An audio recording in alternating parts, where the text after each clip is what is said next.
SwayamPrabha. Digital India. Educated India.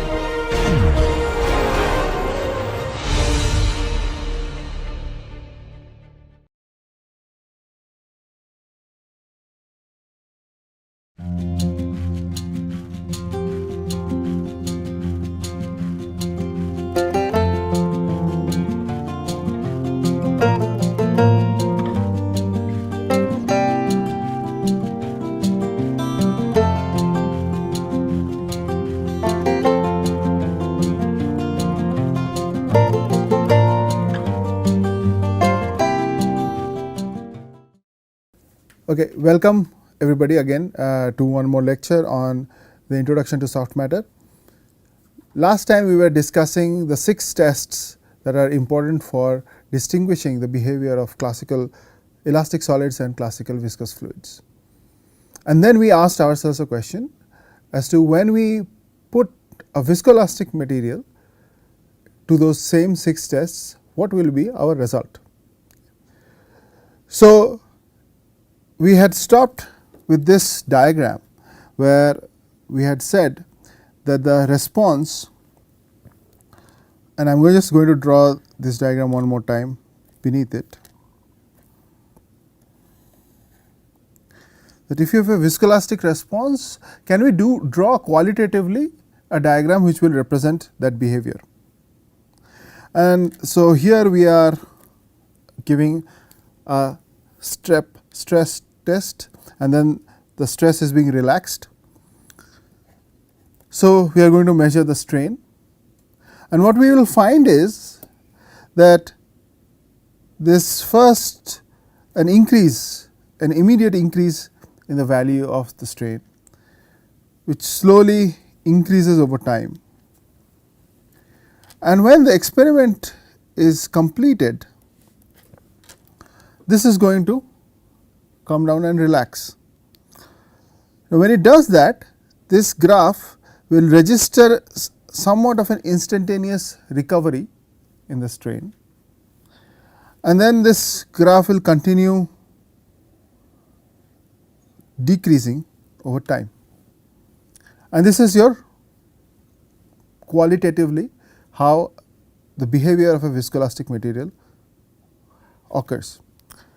So, let us now just do let us name some of these points on the graph. So, let us say this is O and this is A. This curve, let us call it ABC, and then you have this point here we are marking as D. This curve is DEF, and this initial portion is epsilon naught, or the instantaneous immediate response. And this value on the other side, as t tends to infinity, this graph asymptotically goes towards, let us say, some value, and let us denote this value on this curve as, so we will denote this value as epsilon infinity, which is basically a short form for strain at t tending to infinity. Now, in viscoelastic materials, often a categorization is done, and that categorization says that if your behavior, if the viscoelastic material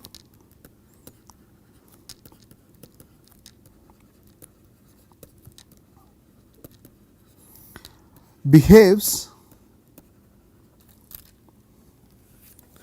overall like a solid body,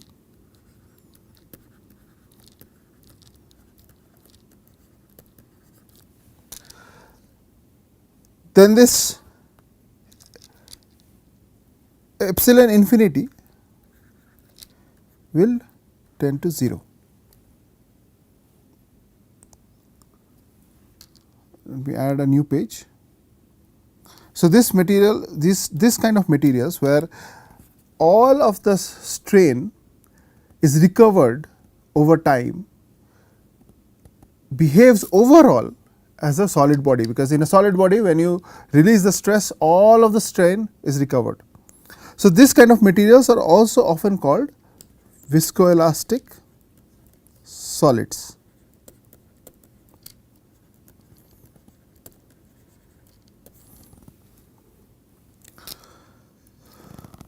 However, we know that in a fluid, if you have a fluid and you are subjecting it to a stress, that strain is never recovered, right. So, if your epsilon infinity is not equal to 0, then the material behavior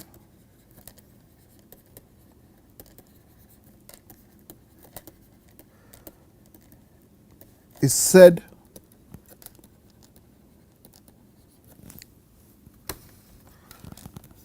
to resemble a fluid.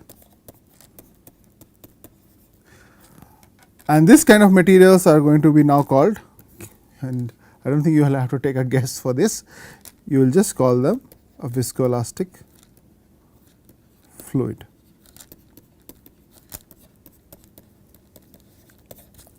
So, it is a very simple categorization, okay, based on a very simple straightforward idea, and it is quite helpful, but it obviously you can realize that this is a very qualitative discussion, right. So, because what exactly is 0? When will you say if you have a value which is very very small, but it is still non-zero, where does it put that material? So, we can, it is sort of obvious that you will not be able to characterize all viscoelastic materials into these two broad categories, but experimentalists can broadly agree often that a certain different type of materials behave either as a fluid largely or either as a solid. So, this is a qualitative discussion. Okay. So, we will not get too bothered about what values, what error bounds etc. are required here. So, next what we want to see, so going back again to this graph. So, what I am going to do, I am just going to insert. So, we were looking at the response. So, we had the 6 response to step stress, right. So, we just saw what is the typical response, just take it to the. So, the typical response consists of this initial portion OA, which is an immediate instantaneous response. So, if we had to classify this, sorry, I go to the next page. So, response to the step stress consists of OA part of the graph, which represents an instantaneous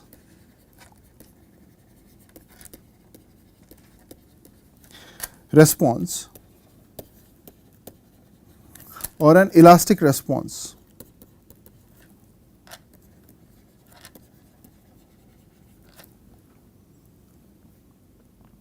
So, in a viscoelastic body you will have both viscous and inelastic responses. So, OA consists of the elastic response, and this other part A, B and C, this is the continued straining of the material under constant stress. So, A, B, C. So, A, B, C portion of the graph represents continued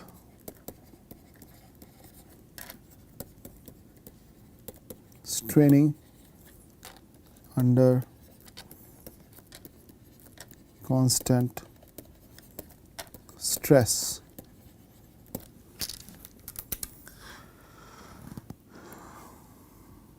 And this is both an elastic, it consists of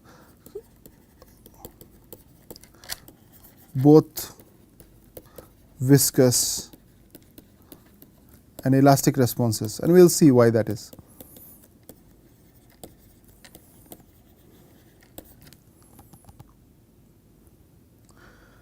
But before I do that, I will just quickly point out that this phenomena of continued straining under constant stress, this is also called creep phenomena. So, I will just write down this definition because we will be using this word quite a bit. So, continued straining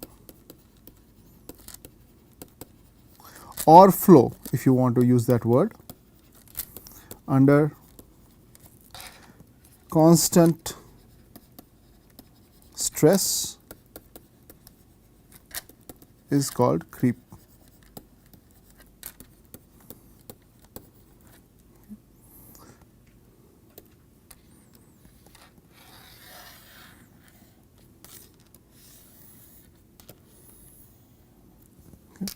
And we will be using this word quite a bit here and there. So that is why it is good to point this out in the beginning itself. Now, going back again to this graph, we are not done with the graph A, B and C. The question is, does A, B and C, is it trying to approach? So, there can be two behaviors here, and I will draw it with a dashed red line maybe to indicate that. Either it can asymptotically start approaching a constant value, or it can asymptotically start to have a value where it will or the graph can behave such that it is going to continue straining at all times that there is a stress that is present. This behavior, where the creep starts to attain an asymptotic value, is a solid like response, whereas in a condition where the strain rate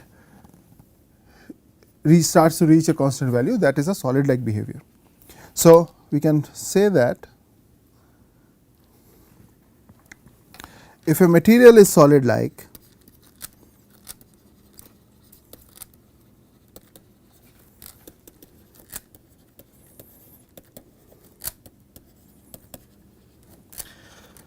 then epsilon approaches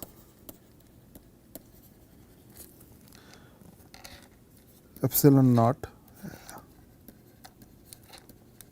vertically if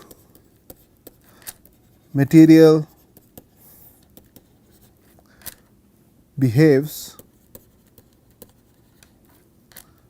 as a fluid, then epsilon dot approaches a non-zero value.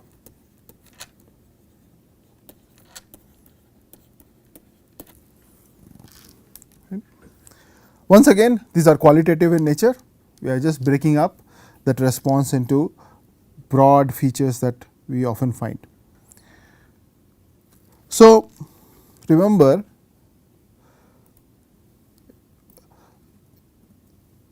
that in the 6 tests we had discussed the stress control test, basically the response to the step test, or the release of stress test, and then the third one was the strain control test. We will see that these 3 are very important.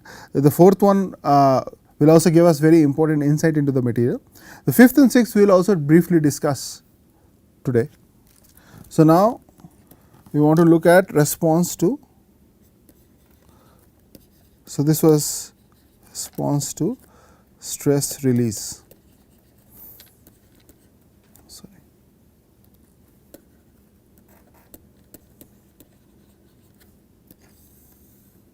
Okay. So, if we go back to our graph, we see that there was a C to D portion, which is an instantaneous strain recovery, and then there is a portion D, E, F. So, let us just write this down. So, C to D, this is your instantaneous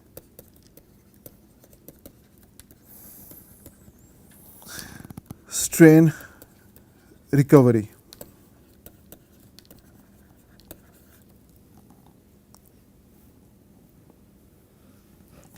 And then DEF is a delayed recovery.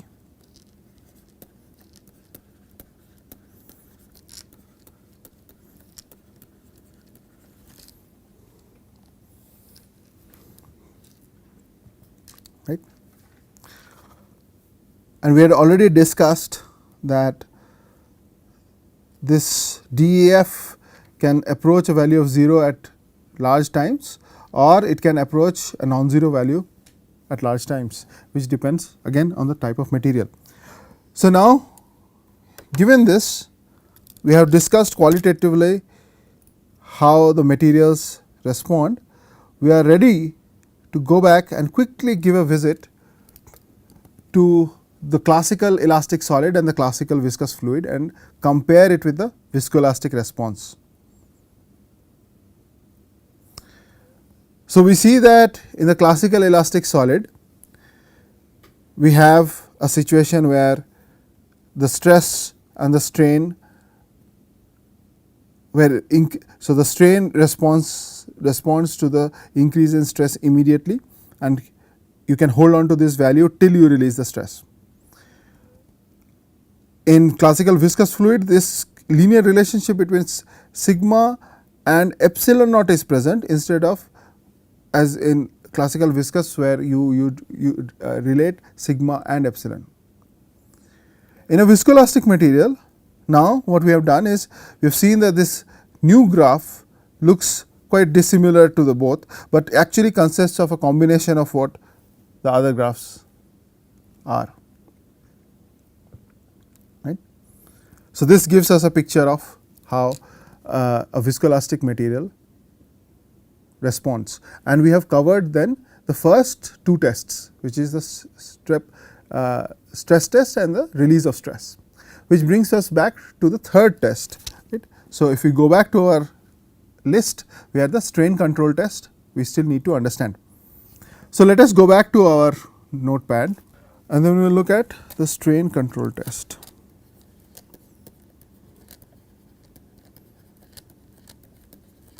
So, in the strain control test, what are we going to do? We are going to experimentally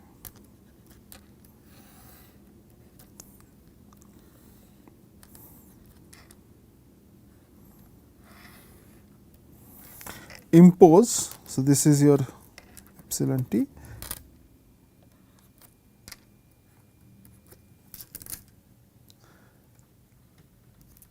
So, here you are providing a value of epsilon naught.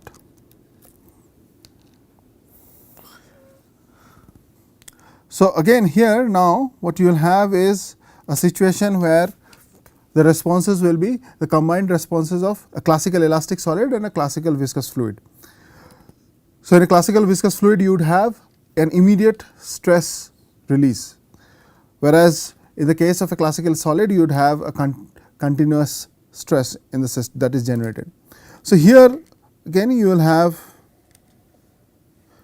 an increase in stress, an immediate increase, and then this curve will decrease over time. So, if I again try to label this, so this is A and then this is B and C.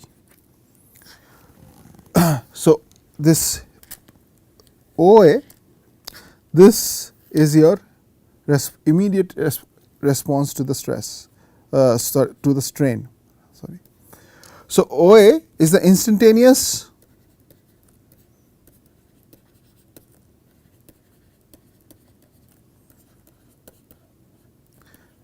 release of stress, and then the curve ABC represents this slow decay of stress over time.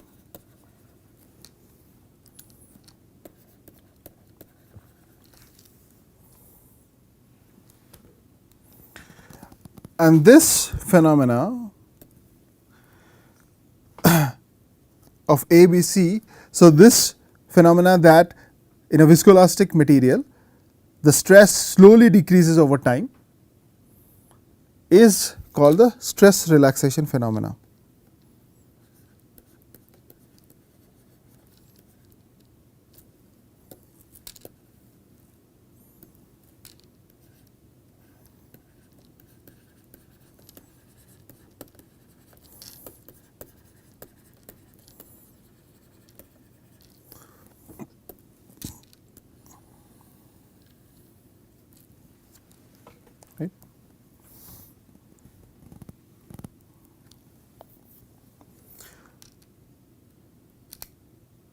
So, we have identified two different type of phenomena, one is the creep phenomena and the other is the stress relaxation phenomena.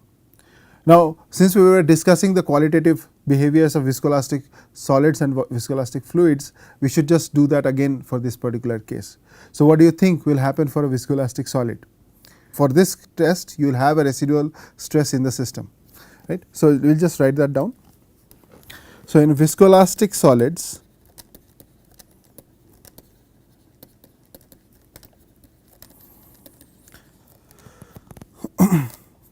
the stress does not decrease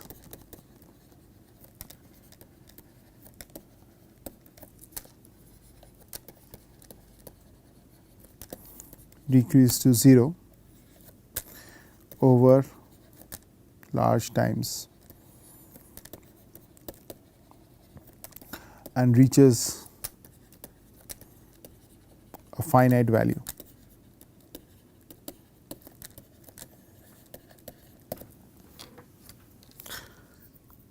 This is exactly opposite to what would happen for a viscoelastic fluid.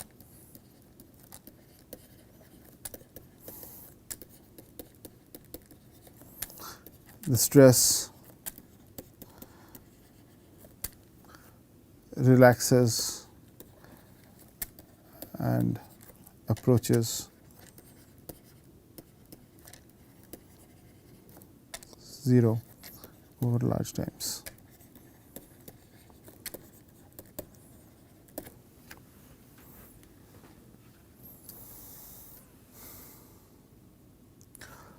And just to quickly compare with our classical materials. So, the classical elastic solid, it shows no stress relaxation, no stress relaxation. And a classical viscous fluid shows instantaneous stress relaxation.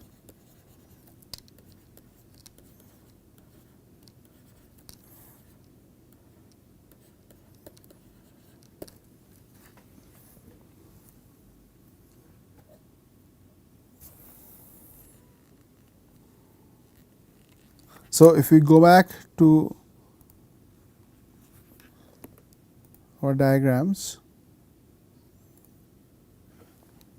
what we are saying is, so this is just a comparison again of the behavior. So, what we just wrote down in words, we are just describing that in graphical format, the distinction between the behaviors of the classical elastic solid, the classical viscous fluid and a viscoelastic material to the step strain test. And we can see how the viscoelastic material, once again that response is more or less a combination of the responses of the two classical systems. So, that brings us back. So, we need to discuss these in a little bit more detail now. Okay, so now that brings us back. So, we discussed that we named two phenomena, the creep phenomena and the stress relaxation phenomena, right. So, let us discuss the creep phenomena once and discuss that forms the basis. So, the creep phenomena becomes the basis of two important tests. The tests are called the creep test and the creep recovery test.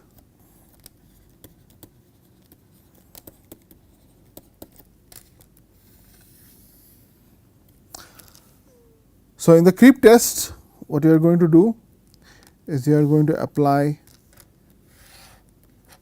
a certain amount of stress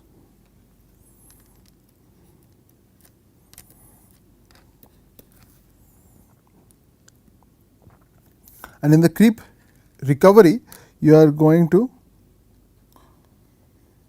see the recovery. So, you will end this at a certain time. So, this is the end of the experiment and then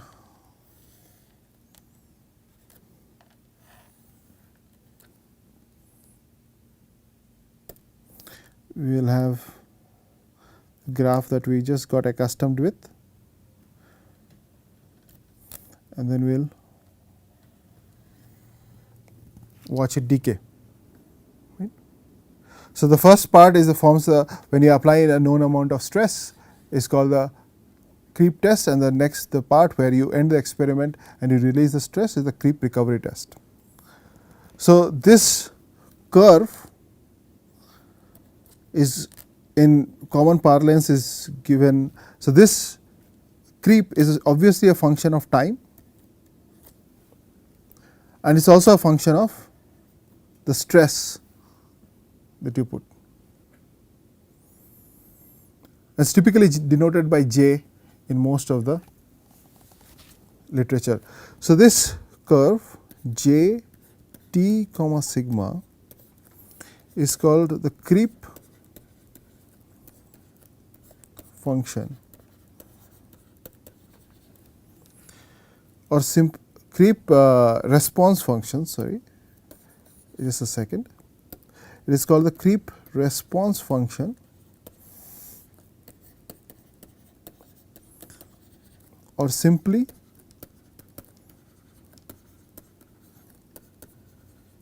the creep function.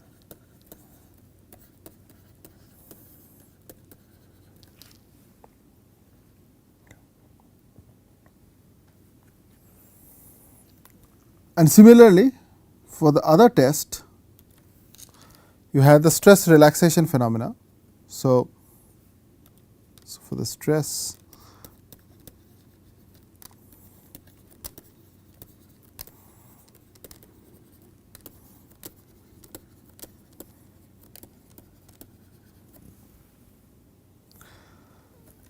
what you are going to do is you are going to apply this known amount of strain to the system.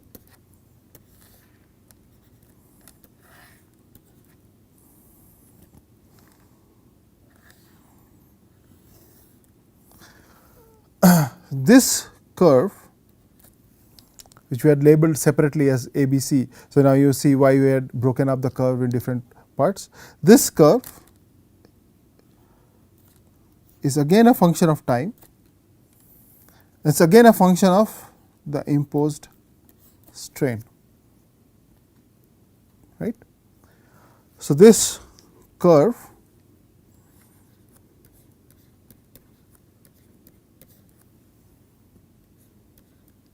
is also called the stress relaxation function.